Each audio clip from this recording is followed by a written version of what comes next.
Boosting the Tennessee economy, one service call at a time.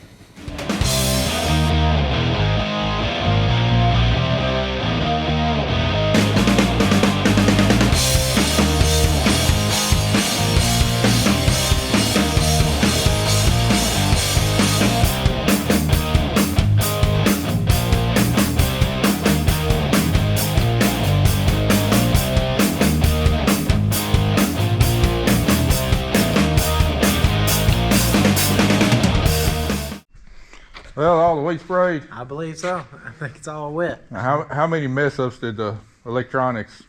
There were a handful. None of them was really broke, but it would just randomly this don't want to work right now, and then it'd go back to working eventually. Then it would just go right back to working like nothing ever happened. Hopefully all that's related to that cab controller. The new one's in, and mechanic's supposed to be out in the morning to fix it. So we still have no emergency lights, but other than that, everything kicked on when it needed to. We'll get that new cab controller in there and see what it's going to do. So, ready to go do a little planting? Let's go.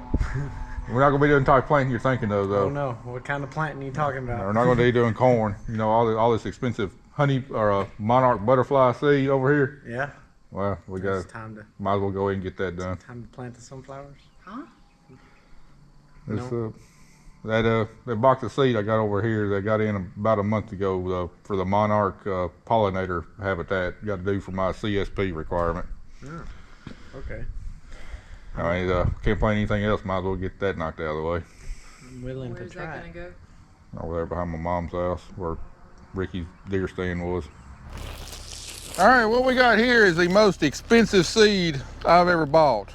It's like, I don't know, 13 or 14 different species. It's only about 7 pounds of actual seed in here, but a bunch of different stuff like milkweed and blue stem. And anyway, a bunch of stuff that supposedly monarch butterflies like.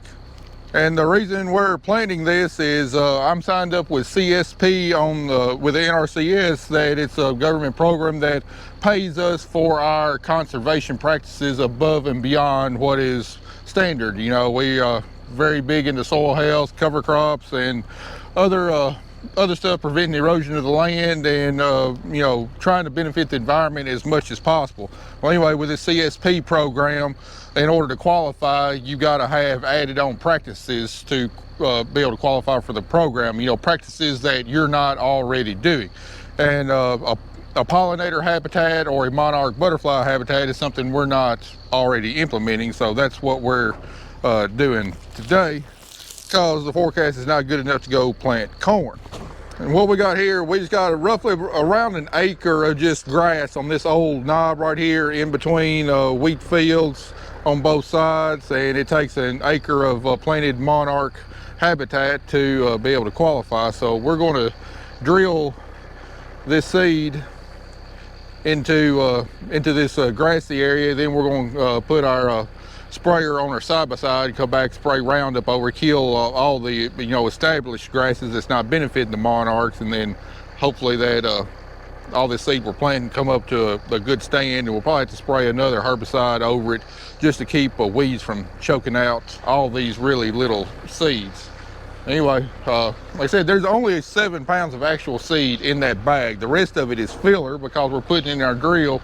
It'd be impossible to put just 7 pounds of seed in our drill and accurately drill it on this acre. So I think we use rice hulls as a filler. So that's the bulk of what's actually in there. That seed right there, 7 pounds of seed, cost just shy of $1,000. I thought sweet corn seed was bad at $500 for 25,000 seed per bag. This monarch habitat stuff takes the cake. Don't spill none of that seed that's coming out of your paycheck. I don't want to pay for this seed. It's gonna be nice and easy with this one. Anyway, this is what it looks like. And okay, we didn't use rice hulls. I forget what we use as filler, but there is some. You can kind of see some seed mixed in there, but like finely ground sawdust or something as a filler. Anyway, I'm just gonna try and cover up all these holes. I got my drill set about as low as I possibly can. And we're not being very precise about this. Like I said, I got my drill set about as low as I possibly can, and we're just going to keep going over this area until it's all gone.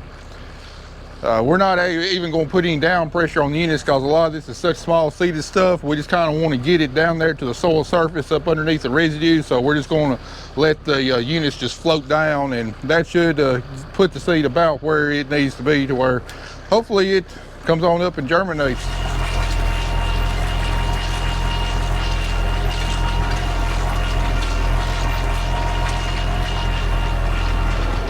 All right, well, that's got all the butterfly seed put out.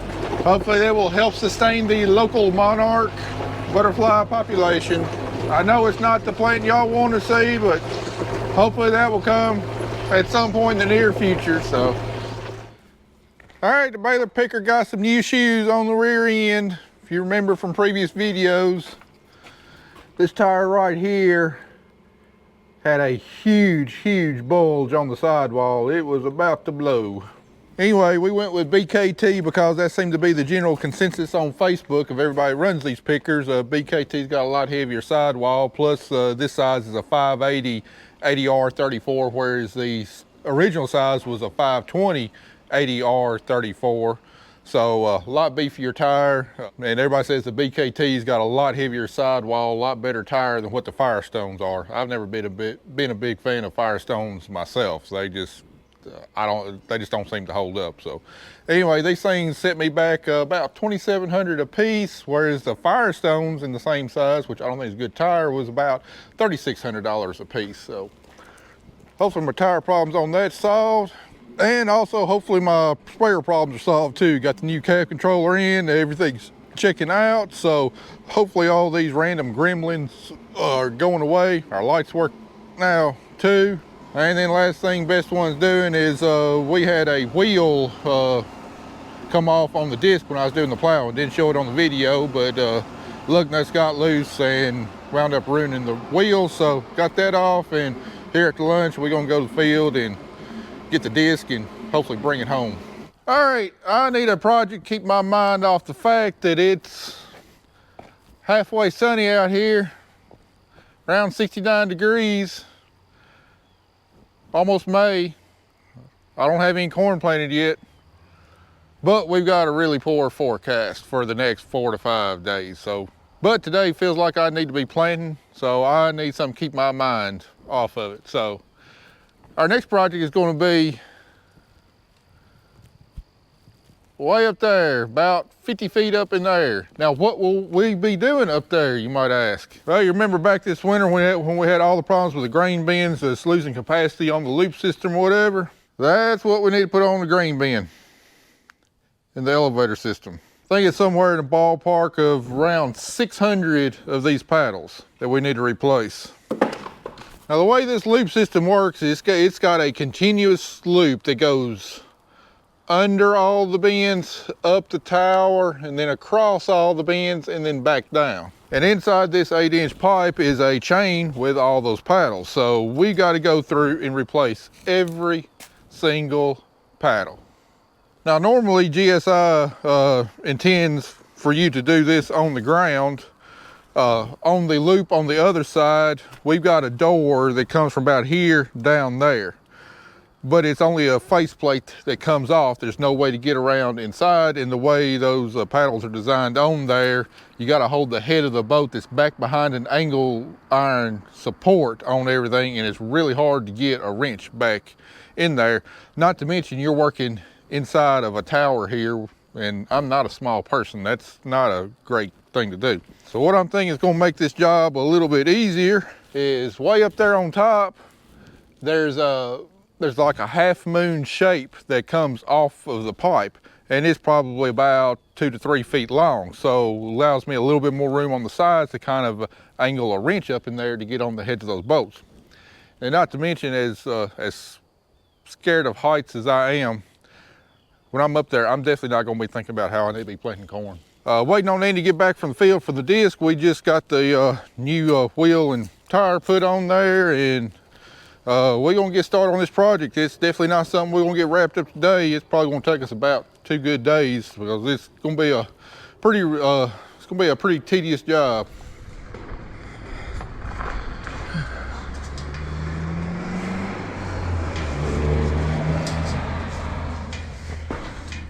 Do what? So you're not scared of heights up there, are you? I'm freaking terrified. Well, just don't look down. If I don't look down, I might drop some on top of your head.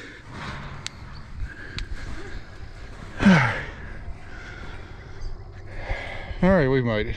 It ain't very breezy up here, but this thing is still moving. I just gotta keep reminding myself that this thing has withstood 70, 80 mile an hour winds and hadn't come down, and my 230 pounds really shouldn't make that much of a difference.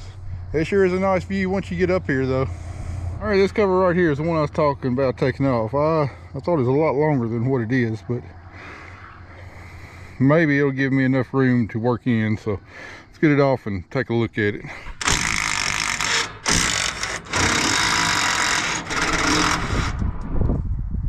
I ain't got a wide enough area to work in here.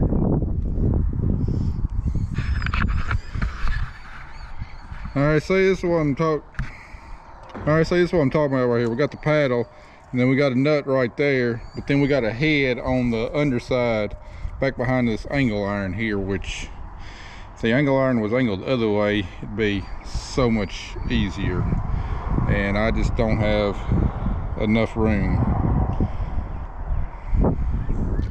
All right, this should be a little bit more manageable if we can get this thing started and stopped in enough time and don't get a paddle too far up or too far down. Should be a little bit more manageable. I can kind of get in there and hold a wrench on the back side, plus get the impact up here on the top side. Whoever thought of this, I'd like to shoot.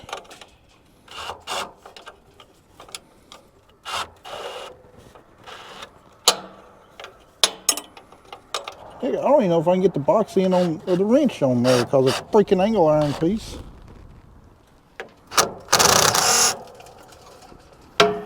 Not to mention they're lock nuts too.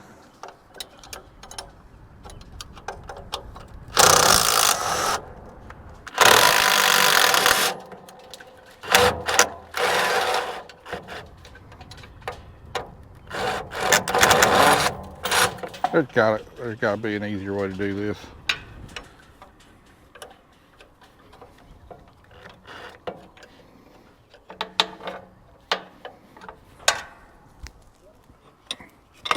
All right, and once you get the bolts out, now just like that. Now I reckon that you send me up some paddles now. All right, let me test the weight on that. Ain't too bad. Hey, did you know that there are 2 chain hooks? Okay, something like that. Then, I mean, it's so tight in here, these bolts have to go in at a freaking angle. And there's gotta be a better way of doing it. And you might ask, why are you going to all the trouble of replacing all the paddles? Why don't you just have somebody replace the whole chain with the paddles already on it? Well, trust me, I did explore that option first. It's going to be over $30,000 for a new chain with paddles, versus I think $4,000 or $5,000 just to replace the paddles. Oh boy, this is going to take a while if they're all going to be as contrary as this one.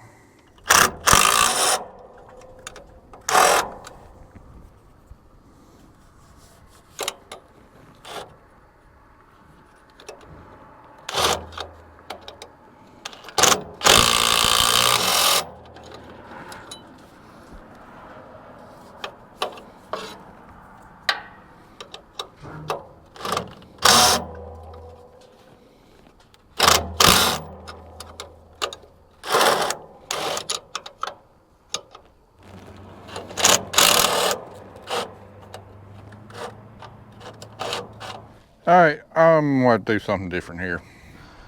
All right, when you're presented with challenges, you invent. Check out this beauty right here. Should be able to get it back up in there real easy now. Just like that. All right, good and tight. All right, bump it real quick. Oh, it's too far. I don't think there's any way to back this thing up. Well, I guess we're just going to have to go through and replace what we can, and might go through it twice. Might be all we can do. Maybe like replace every other one the first go around and every other one the second go around.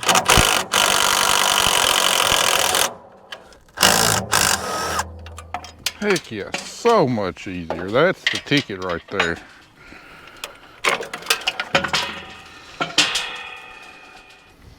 All right, once you figure out the angles and stuff, this thing's going back a lot quicker.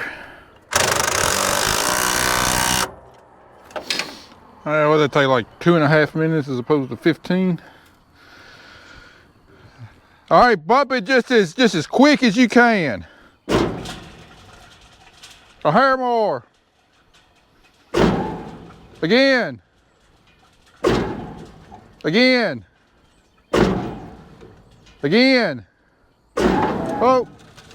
Man, that smell coming from up above in this elevator is offensive. This wrench is a ticket. So much easier.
And you get to drive the baler picker for the first time. I'm gonna go park it under the shed over here since we're done with it for the time being. It was kind of small from all the way up here.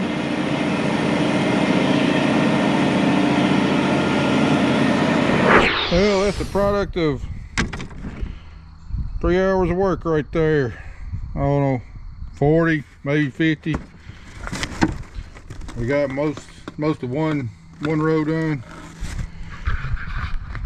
Instead of a multi-day project, this might be a multi-month project here.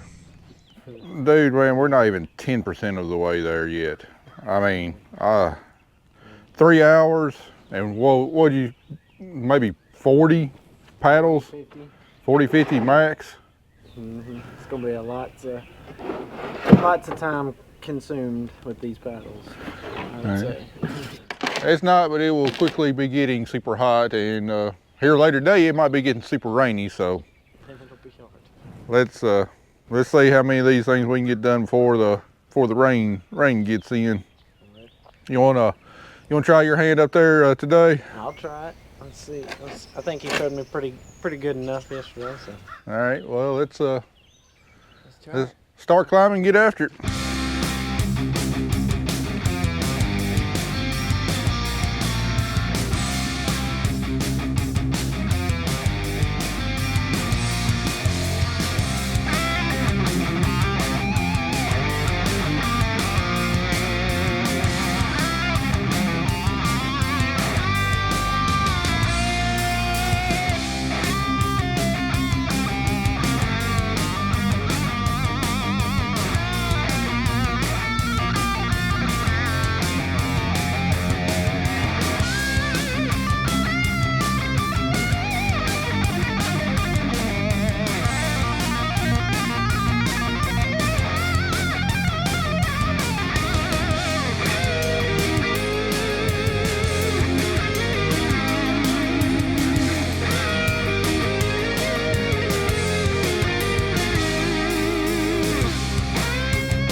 I cannot express how happy I am right now.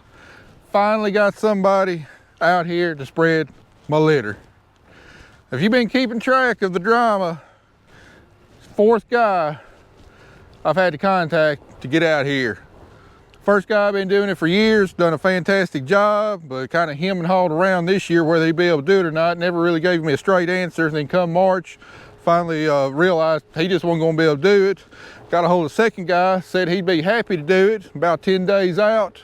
10 days later, he was a couple days out. A couple days later, he was 1 day out.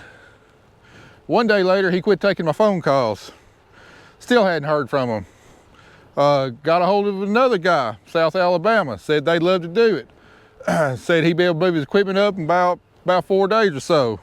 4 days later, I'll move it up in another couple days. A couple days later, come to find out, all my stuff's tore up. Check on parts Monday. Monday rolls around, doesn't answer his phone. Finally get a hold of him late Monday. Yeah, it'll be Thursday before we get parts. That same day, this guy right here called me because he heard I was looking for somebody, but he was still several days out. 2 days later, yeah, I thought we were just about done, and then the guy I'm spreading for had another 8 loads hauled out there. Dragged it out another day. They finally got done with that job, got moved up here, and as you can tell, it don't look too promising there on the horizon. So my goal is right now, they're out here spreading this plowed up ground, get litter spread on it, because it'll take forever to dry out after the rain. And then after they get this done, get to working on some of my no-till corn ground.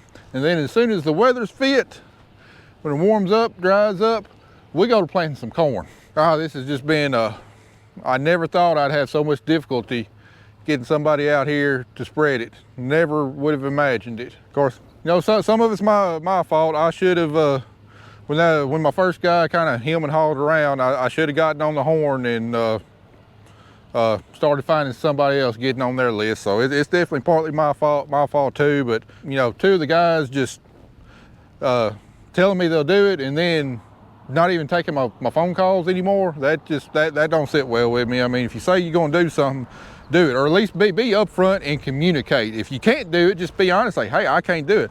Fine, no problem, I understand, man, we're all behind. I'll go try and find somebody else. But to say you'll do it and then, you know, drag out the process a week and a half and then, you know, not give me any kind of answer, that kind of stuff just don't sit too well with me. Definitely learned my lesson this year. There are gonna be some different plans for next year. Ooh, that's some ripe stuff.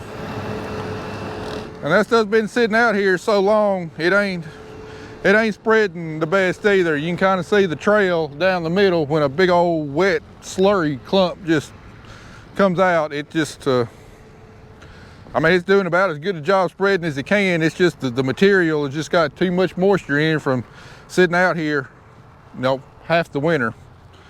You know, you just got big slurry clumps right there.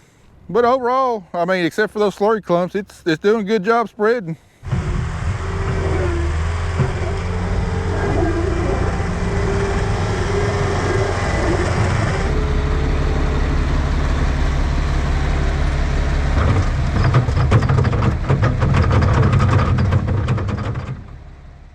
All right, after a solid day and 3 hours, what's the final tally? 105.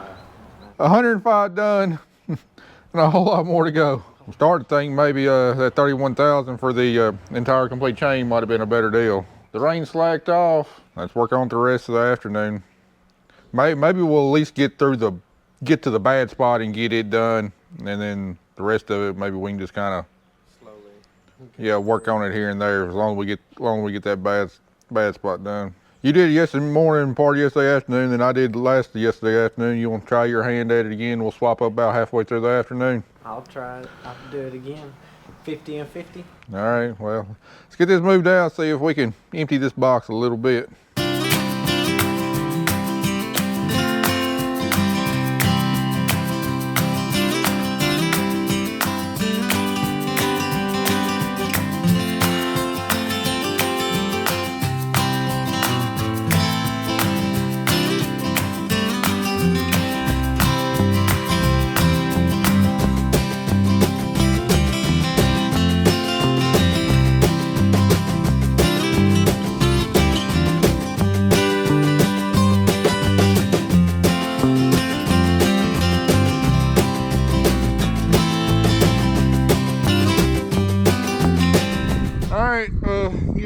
break. He's been up here for a few hours, so I'm gonna take over and change a few paddles.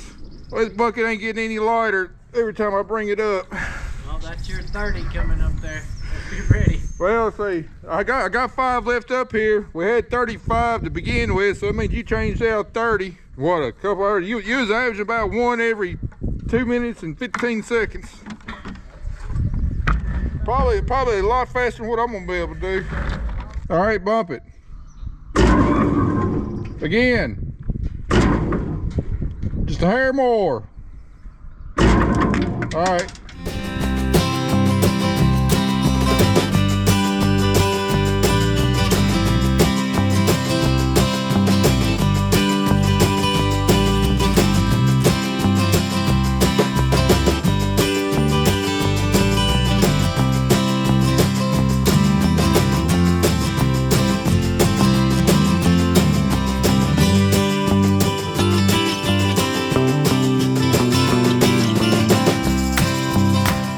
All right, the reason we're changing all these paddles is I know we got some problems. Here's a brand new paddle. See the way it looks, the chain runs through it, bolted up on either side. This is a brand new paddle. What I know we got a bunch of problem with is paddles like these. See how this ears broke off, another one, or even like this, both of them broke off. Now I know there's a very bad section in the chain. We haven't gotten it to it yet. Most of the ones we've taken off have been complete, but a lot of them are like that. Now I know you can't see it, but like right in here, it's cracking. This ear's not far from breaking off, so run this another year or two, it could be looking like this, or even looking like this. Oh, I know that there's a bad section in the chain where we've got a whole bunch in a row, either looking like this one or this one. And what that happens is when it's flowing horizontally, it's not bad. But once you start going up that leg, gravity starts pulling that grain down. If you don't have ears on a bunch of paddles, I mean, that grain is just falling down while the chain's going up, and those half paddles are pulling up more grain, and then it wants to kind of jam in there, which really increases the draw on the electric motors up there and will eventually shut the motors down and stop it up. That's what we saw last year whenever we were loading out beans. Our amp meter right there, every so often when the chain made a complete section, we'd like to run it right around 40 amps or below. We would see it spike up to 60 or 80 when that bad section of chain started trying to pull grain up, and it would choke it up, causing us to have to run the elevator at about half capacity so we wouldn't choke the elevator up. So we haven't gotten to that bad section yet. We're not going to today. You know, we're not even quite a third of the way through replacing all these paddles, and seeing as how it's going to be wheat cutting in a month or so, I have my doubts we're going to have enough rainy days to replace all these paddles. So next time we have a chance to work on this, we might just have to run the elevator around until we find that bad spot, fix all of them in the bad spot, and then the rest of the summer, as we get chances, go through and replace the rest of the paddles. This is taking a whole lot longer than I anticipated. You know, it's averaging us, 2.5 minutes per paddle to replace, times, approximately 700. You do the math. Not something we're gonna get done in a couple of days. Well, what's the final tally over 2 solid days of work? I believe we're at 185. It's less than what I thought originally what we'd get done in 2 days, but A third's about, what, 233? we're almost there. Almost a third of the way there. I don't know where we're gonna find another 5-6 days to finish this up before wheat harvest. I think next time we get on it, we're just gonna have to roll it around till we find the bad spot, get that fixed, and then we'll have to mark it with some paint and just, as the summer goes on, do what we can when we can. Come down here every afternoon and do 20 a day until they're gone. 'Cause I can tell you, come Monday morning, we're not gonna be working on this again. Oh no, We're gonna be planting some corn. we're putting stuff in the ground finally. I wish we'd been planting this week, because the storm system that we're supposed to get wound up dropping a grand total of 1/4 of an inch. So I think we planted Monday, Tuesday, and Wednesday. Well, probably too wet to do Monday, but maybe Tuesday, Wednesday, part of Thursday. I believe the seed would have been all right. Of course, we still got cool nights coming in, but it wouldn't have been saturated cool nights. So kind of wish we planted, but I made the decision based upon the best information available at the time. So I think the first half of next week is supposed to have a real good, pretty stretch of weather, highs in the 70s, sunny and everything. So hopefully that corn will go in the ground quickly and come up out of the ground blowing and going, ready to make some big yields. Bring your lunch Monday. It's going to be some late nights. Yeah, I'm ready for them, I Right. think. All right. Well, guys, that's going to wrap it up for this video. Next one, y'all ought to really like. We're going to be blowing and going, putting some seed in the ground.